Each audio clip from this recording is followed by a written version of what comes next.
Buenas noches, alumnos. Vamos a continuar con las clases prácticas de anatomía patológica. Eh, bueno, los primeros temas, como les había dicho, son más generales, tal vez no tienen mucho que ver con la práctica, pero nos sirven para asimilar conceptos que nos van a ayudar a desarrollar el resto de los temas. Ya en la anterior clase les había mostrado esta imagen que habla de más o menos de la respuesta a las lesiones celulares que tiene una célula que está en homeostasis. Tenemos que tener en cuenta que todas las células tienen distinta especificidad en el cuerpo humano, ¿no? ¿A qué me refiero con esto? Que, por ejemplo, una célula del páncreas, por así decirlo, de los islotes pancreáticos, no va a funcionar o no tiene las mismas funciones que tiene un hepatocito. Una célula de la piel no tiene la misma función que tiene una célula respiratoria. Pero a esas diversidades de funcionalidades que tiene la célula, muchas de esas comparten sus mecanismos morfológicos, sus estructuras. Por ejemplo, todos comparten el mismo tipo de membrana celular, la famosa esquema del mosaico fluido, la bicapa lipídica que tienen las células. E incluso mantienen sus mismos mecanismos de endocitosis y de exocitosis. Y también así que una célula en homeostasis va a tener distintas formas de responder hasta un estímulo nocivo, ya sea a un aumento del estrés o la demanda. Eso va a generar una adaptación de la célula a este tipo de estrés y este tipo de demanda. Entonces nosotros vamos a ver que las células también comparten a veces los sistemas y los mecanismos por los que realizan esta adaptación.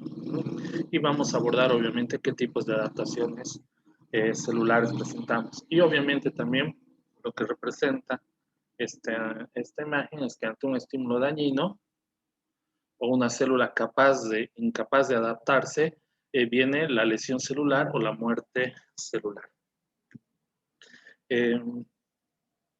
¿Cómo vamos a definir, digamos, el proceso adaptativo de la célula? En este proceso adaptativo, la célula va a desarrollar un nuevo estado, que van a ser estados que van a estar alterados, pero van a mantener la viabilidad de la célula, van a ser estados estables, valga la redundancia, de la célula, y que van a modular su función. Todo esto también según el estímulo, ¿no? Ante un estímulo fisiológico alterado, por ejemplo, un aumento de demanda, la célula va a responder de dos formas, mediante la hiperplasia o la hipertrofia. La hiperplasia aumenta en el número de células, la hipertrofia aumenta en el tamaño de las células. Por ejemplo, ante una disminución de nutrientes, la célula va a responder disminuyendo su tamaño. Entonces, acá vamos a hablar específicamente de la atrofia. Y ante procesos irritativos que se van a mantener, van a ser persistentes, o sea, van a ser crónicos, ya sea procesos estos de origen físico o químico, la célula va a desarrollar otro mecanismo adaptativo como la metaplasia, que no es más la metaplasia, un proceso reversible donde se reemplaza un tejido maduro por otro tejido maduro para poder hacer frente o para poder responder ante esos procesos irritativos. La hiperplasia. Para hablar de la hiperplasia, tendremos que hablar que, bueno, hay dos tipos de hiperplasia, una hiperplasia fisiológica, que puede ser funcional o compensatoria, y obviamente, si hablamos de una hiperplasia fisiológica, vamos a hablar de una hiperplasia patológica. Algo que es de importancia recalcar acá, una característica de la hiperplasia va a tener lugar siempre en las células que mantienen su capacidad de sintetizar DNA. O sea, en aquellas células que mantienen su capacidad de dividirse o su actividad mitótica. Entonces acá va a pasar la hiperplasia. Todo lo contrario se ve, por ejemplo, en la hipertrofia, que son células como del músculo cardíaco que han perdido la capacidad de entrar en mitosis. La hiperplasia funcional Podemos hablar, por ejemplo, o para ejemplificar la hiperplasia funcional, podemos hablar de la pubertad. Hay ciertos mecanismos hormonales, por ejemplo, que preparan en la pubertad el desarrollo de las glándulas mamarias en las mujeres, o también de una hiperplasia funcional en el embarazo, también por estímulos hormonales, vamos a tener en el útero un aumento de tamaño. Acá hay que hacer un paréntesis porque en el útero, en el embarazo, existen dos fenómenos adaptativos, generalmente la hiperplasia, van a aumentar el número de células, pero también van a aumentar de tamaño esas células, entonces en el embarazo vamos a tener una hiperplasia y una hipertrofia. Y la compensadora funcional, ¿por qué pongo aquí hígado y riñones? Por ejemplo, un paciente que es sometido a una lobectomía hepática, se le saca un lóbulo hepático, el resto de los lóbulos van a entrar en hiperplasia, van a aumentar la cantidad de células para suplir la función de ese órgano.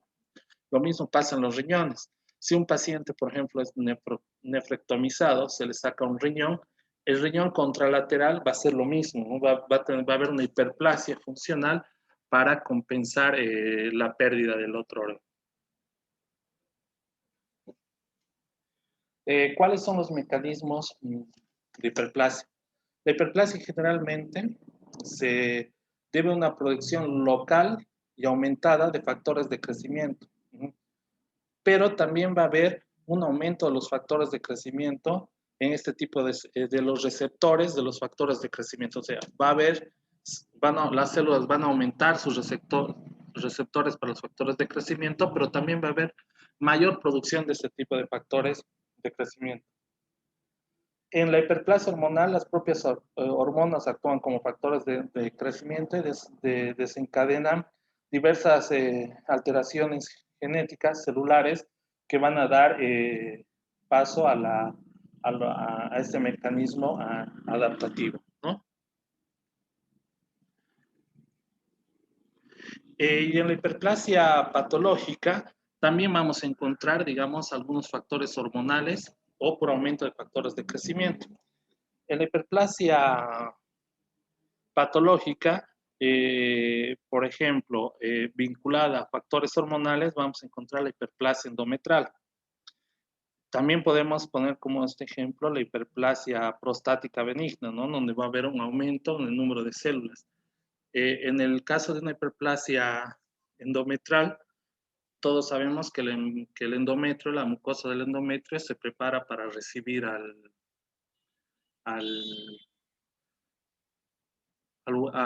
óvulo fecundado. Pero en algunos casos, ya en pacientes, sobre todo menopáusicas, van a persistir algunos estímulos hormonales que van a desencadenar el crecimiento de la mucosa endometrial y vamos a hablar de una mucosa endometrial hiperplásica que se va a transcribir, por así decirlo, en la clínica como sangrados postmenopáusicos y algunas molestias, ¿no? Entonces, ahora vamos a ver algunos ejemplos de lo que son las hiperplasias patológicas. Hay que tener siempre en cuenta que si bien hay mecanismos que regulan esta hiperplasia, sobre todo la patológica, todos este tipos de hiperplasia, sobre todo la que estoy mostrando ahora, que es una hiperplasia endometrial, constituye un terreno fértil para posteriormente poder desarrollar una lesión atípica, por ende una lesión de tipo neoplásica.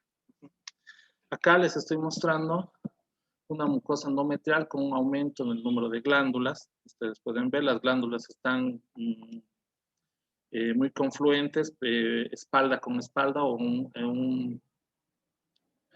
back to back, como se llama en histología, una descripción histológica. Esta es una hiperplasia compleja.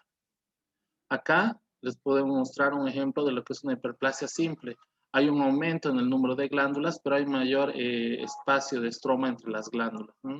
Entonces, estos mecanismos, cuando falla algún mecanismo regulador de este tipo de hiperplasia, estoy hablando, por ejemplo, Esta es una mucosa endometrial normal en sus distintos estados hormonales. Cuando fallan estos mecanismos, nos vamos a encontrar ante procesos patológicos, como por ejemplo un adenocarcinoma.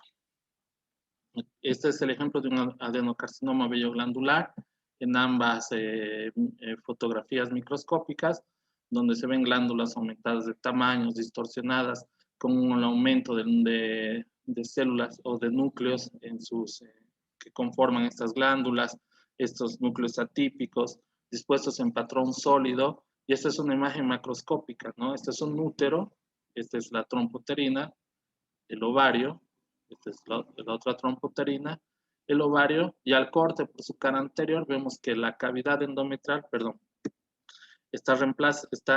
podemos encontrarnos con una formación tumorales de color parduzco, que cuando uno lo toca es de consistencia friable. Entonces, esta es un carcinoma endometrial. Otro ejemplo, como se había dicho, de una hiperplasia patológica debido a un estímulo hormonal es la hiperplasia prostática benigna, ¿no? Consideremos que una próstata es un tamaño normal. La próstata siempre se comparó con una nuez, mide entre 2.5 y 1.5 centímetros. Entonces, en un estado de hiperplasia por un estímulo hormonal, esta próstata llega a aumentar mucho de tamaño. Esto es un corte de un adenoma prostático. Pueden ver acá que tienen esta particularidad de hacer como lóbulos. Aumenta 5 o 6 veces su tamaño y con pequeños agujeritos o cribas que pueden ver acá. Y obviamente en la microscopía vamos a ver un aumento en el número de glándulas que van a ser también hiperplásicas. Otro ejemplo de la hiperplasia, nosotros lo vamos a ver en la glándula mamaria. Acá hay un esquema de lo que es un ducto, de una unidad ducto lobular de la mama. Entonces, si hacemos un corte sagital del ducto, vamos a ver que las células normales que revisten al ducto son cúbicas y simples. En una hiperplasia ductal va a aumentar el número de esas células. En una hiperplasia ductal atípica va a aumentar el número de las células, se van a poner en un patrón más desordenado, con células algunas más chiquitas y otras más grandes. Esto después, por falla de algunos mecanismos reguladores, va a desencadenar un carcinoma intraductal in situ, en donde ya va a haber comunicaciones, puentes intercelulares. Esto, a su vez, va a desencadenar una microinvasión. Vean que se salen ya algunas celulitas del ducto, y posteriormente ya cuando se salen todas las células y hay y infiltran el tejido adyacente, estamos hablando de un carcinoma ductal invasivo, ¿no? Este es el ejemplo de lo que sería un carcinoma ductal in situ. Fíjense, es un ducto, ese es el tamaño de un ducto normal. Y acá fíjense cómo está aumentada de tamaños, hay aumento de células, hay células que son más redonditas, otras más elongadas, hay espacios intercelulares que por puentes que hacen intercelulares que son rígidos, y incluso podemos ver acá necrosis. Entonces, ese sería un carcinoma ductal in situ con comedonecrosis, que así se lo conoce, y cuando fallan los mecanismos compensadores, bueno, vamos a encontrar ya una infiltración a todo el resto del estroma y nos vamos a encontrar ante un carcinoma invasivo mamario con diferenciación ductal. Otro mecanismo compensador es la hipertrofia. La hipertrofia está relacionada siempre con un aumento del tamaño de las células y que a su vez desencadena un aumento del tamaño del órgano al que afecta, acompañado de un aumento en su capacidad funcional, así como una síntesis de componentes estructurales. Ya vamos a ver los mecanismos por los que se desarrolla una hipertrofia. Vamos a ver que hay un aumento no solo en su capacidad funcional, sino en la síntesis de los componentes estructurales de las células y por ende los tejidos. Suele aparecer en tejidos permanentes en los que no hay capacidad de división celular, como el cardíaco y el músculo esquelético. Habíamos dicho que una diferencia entre hiperplasia e hipertrofia es que la hiperplasia se va a dar en aquellas células que todavía mantienen su capacidad de replicación de su DNA. O sea, pueden entrar en mitosis. Y la hipertrofia se va en aquellas células donde la división está detenida, no pueden ya entrar en mitosis, y el mejor ejemplo de esto son el músculo esquelético y el músculo cardíaco.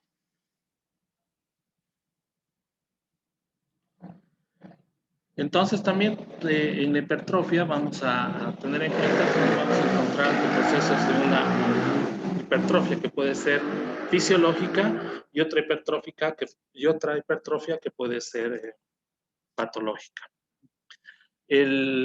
Por así decirlo, el ejemplo más común de hipertrofia es el que se da en el músculo cardíaco. Esta es la foto que está en el Robbins, que es muy representativa del libro.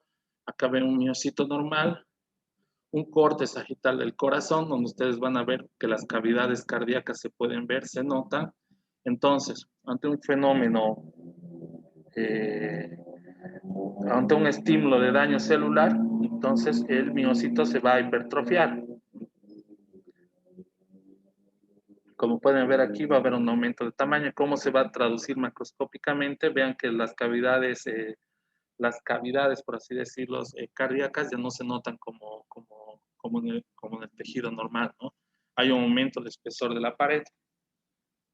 Esto debido a un aumento de la sobrecarga, ya sea en procesos hipertensivos o pacientes hipertensos, cuando hay alguna alteración valvular. Se dice que el grosor normal, por ejemplo, del ventrículo izquierdo es de 1 a 1.5 centímetros. En esos estados llega a medir a veces mucho más de 2 centímetros, entonces estamos ante un proceso de una hipertrofia o una miocardiopatía dilatada también. Y bueno, la lesión celular puede establecer también un daño en el miocito. En casos de infarto, por ejemplo, vamos a encontrarnos con una muerte celular y acá podemos ver el corazón que ha tenido una hipertrofia porque no se ven las cavidades, el espesor del músculo está aumentado, pero también vamos a tener sectores de necrosis, ¿no? Un daño ya tisular, en este caso, irreversible. Bueno, otro ejemplo muy clásico de lo que son las hipertrofias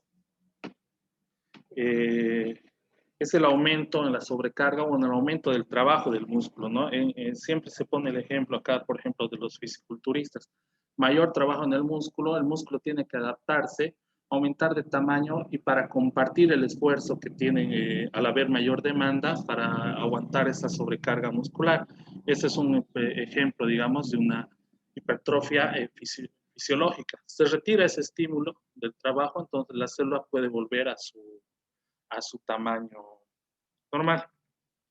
Otro ejemplo es el crecimiento fisiológico masivo que tiene el útero durante el embarazo. Esto inducido por un proceso hormonal. Ya hemos hablado que en el embarazo nos vamos a encontrar ante dos fenómenos adaptativos, que va a ser tanto la hiperplasia como la hipertrofia celular. Esto se va a hacer por un estímulo, por hormonas, por ejemplo, por un estímulo hormonal. Acá hay un ejemplo, un útero normal que no está, digamos, en etapa gravídica o gestacional. Generalmente se dice que en promedio mide unos 7 centímetros. Acá pueden ver que, y peor aún, cuando una mujer entra en menopausia, el útero puede incluso disminuir mucho más el tamaño, ¿no? Entonces acá ven cómo aumenta el tamaño proporcionalmente a un útero normal. Y acá vamos a ver los dos ejemplos, ¿no? Un aumento de las células en algunos sectores, pueden ver todos estos puntitos de negro, son los núcleos. Entonces hay un aumento en la cantidad celular, una hiperplasia, un aumento de células, o también vamos a encontrarnos ante estos, vean acá, todo esto es el citoplasma, el núcleo. Entonces esta célula está considerablemente aumentada de tamaño en relación a esto. Vamos a encontrar los dos fenómenos en el útero como respuesta adaptativa. De igual forma, por ejemplo, algunas hormonas como la prolactina y el estrógeno producen hipertrofia de las mamas durante la lactancia. Para hablar, en sí, esto es más para ejemplificar esto, para establecer algunos conceptos. Los mecanismos de desarrollo y y toda la patogenia de estos cambios, seguro los van a llevar más contundentemente, mucho más preciso en las prácticas. Pero, por ejemplo, ¿qué pasa en el músculo cardíaco? ¿Cuál es el mecanismo de la hipertrofia, no? En el músculo cardíaco, uno de los principales mecanismos de hipertrofia es que hay una inducción en el número de genes, que es a veces esta inducción, o sea, una síntesis de enzimas, va a estimular alguna síntesis de algunas proteínas celulares. ¿Qué tipo de proteínas van a estimular estos genes? Aquellas proteínas que van a sintetizar factores de crecimiento de tipo insulina, algunos agentes vasoactivos como la endotelina o la angiotensina. Entonces, estos van a desencadenar un aumento también en el tamaño del músculo cardíaco. También se ha visto que en la hipertrofia muscular hay un aumento, hay digamos, no es un aumento, sino hay un cambio de algunas estructuras o de algunas proteínas como la miosina, aquellas proteínas miosina que se producían en la etapa fetal van a volver a producirse, ¿no? Esto para generar un aumento en el tamaño del corazón. Eso se llama la vía de la adenosintrifosfatasa de la miosina, cuando hay un cambio de miosina, digamos, de una cadena de miosina de la vida adulta por una cadena de miosina de la vida fetal. Esto requiere mayor gasto de energía por parte del músculo, pero garantiza todavía la contracción del músculo. También o además, algunos genes que se expresan solamente durante el desarrollo precoz se vuelven a expresar en las células hipertróficas, como es el caso del factor natriurético auricular, que no solo va a estimular el aumento del tamaño de las células, sino también va a ser un mecanismo compensador, haciendo que el riñón absorba más sodio y disminuya la carga dinámica del corazón. Entonces, estos mecanismos no solo aparte de ayudarnos a que aumente el tamaño celular, sino también de compensar el esfuerzo que pueden hacer estas células porque van a estar siempre sometidas a un aumento en su demanda. Entonces, en resumidas cuentas, digamos, entre los mecanismos de desarrollo de una hipertrofia, vamos a tener los desencadenantes mecánicos, tales como aquellos que aumentan la distensión, y los desencadenantes tróficos, como acabamos de mencionar, como los agentes vasoactivos, los factores de crecimiento, la angiotensina y algunos incluso factores adrenérgicos. Vamos a hablar de la atrofia, es otro mecanismo de adaptación celular. La atrofia se entiende como una disminución del tamaño de la célula por pérdida de sustancias celulares. Es una forma de respuesta adaptativa que suele afectar casi siempre a un número significativo de células de un órgano o tejido y consiste en la reducción de los componentes estructurales de la célula. Por ejemplo, antes de pasar a describir la atrofia, ¿qué pasa en la hipertrofia? Se dice que hay un aumento del tamaño celular, eso está claramente definido, pero por lo que acabamos de mencionar, por las inducciones de genes, por el estímulo de estos genes a factores de crecimiento, por algunos cambios en cuanto a la actividad contráctil, por las cadenas de miosina, no solo se puede decir que hay un aumento de tamaño de la célula porque esta célula, por ejemplo, se hincha, sino, no, hay un cambio y hay un aumento en todos sus componentes estructurales. Lo mismo más o menos pasa en la atrofia, hay una disminución en todos sus componentes estructurales.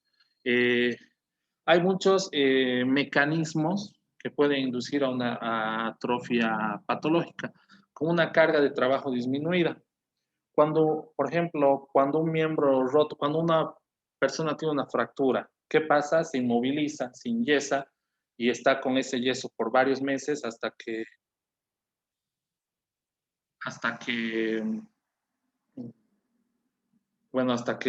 se consolida la fractura. Entonces, como ha habido una disminución del trabajo, hay una pérdida también de la masa muscular en este caso y hay una atrofia. por la pérdida de inervación. La función normal del músculo esquelético depende del suministro neurológico. Se corta ese suministro neurológico de inervación, entonces vamos a estar también ante una atrofia. Por un riego sanguíneo disminuido, por una nutrición inadecuada, por pérdidas de estímulos endocrinos, por envejecimiento también podemos tener, o por presión. Envejecimiento, el envejecimiento es un proceso que siempre se asocia a la pérdida celular, ¿no? Y la presión, por ejemplo, en la presión, ¿qué pasa? Si nosotros tenemos digamos, en cualquier parte del cuerpo un tumor, por ejemplo, un tumor en el colon, la compresión que produce este tipo de tumor sobre otro tejido que está normal va a hacer que frene su desarrollo y este tejido circundante al tumor sufra una atrofia. Los mecanismos bioquímicos responsables de la atrofia no están establecidos o no se conocen completamente. Se dice que en sí, como denominador común, hay una degradación proteica. Se habla de una vía de degradación proteica que es la vía ubicutina y proteasoma. La ubicutina es una proteína que va a seleccionar todas aquellas proteínas que van a ser degradadas, la va a presentar a un organelo citoplasmático como es un proteasoma para que esta por digestión enzimática degrade esas proteínas.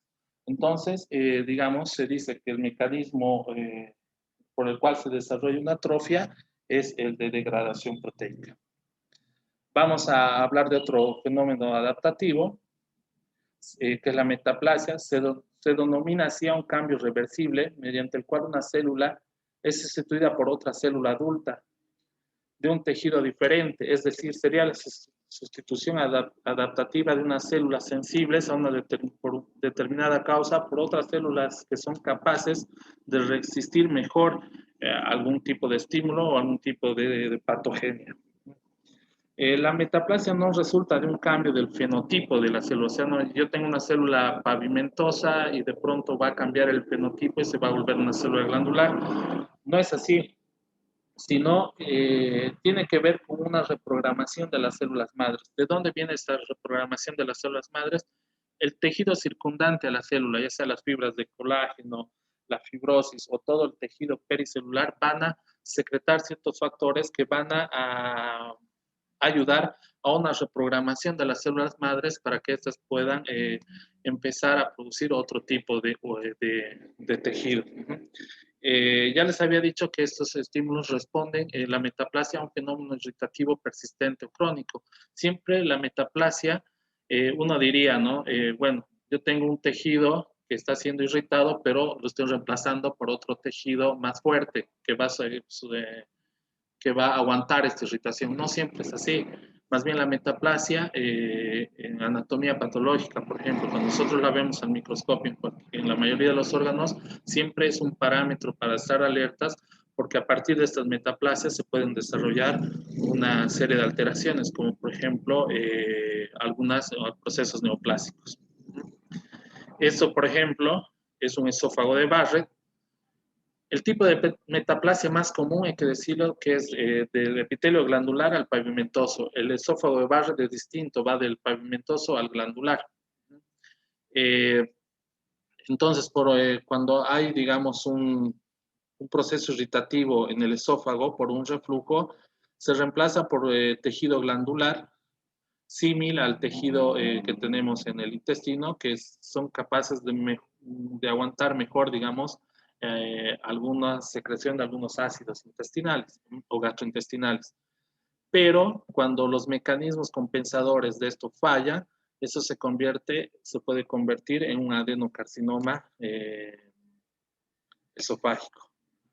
El ejemplo más común de metaplasia es la sustitución del epitelio glandular cúbico simple que tiene la mucosa endocervical ante fenómenos irritativos inflamatorios por un epitelio de tipo pavimentoso.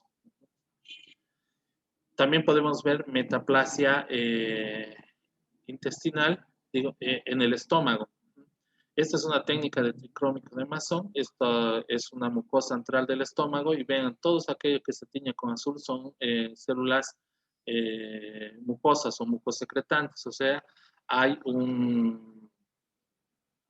metaplasia intestinal a nivel del estómago. También esto lo vamos a ver en algunos procesos inflamatorios como las gastritis. La metaplasia en el estómago puede ser una metaplasia intestinal incompleta, como este es el caso, donde solo vamos a ver las células mucosecretantes.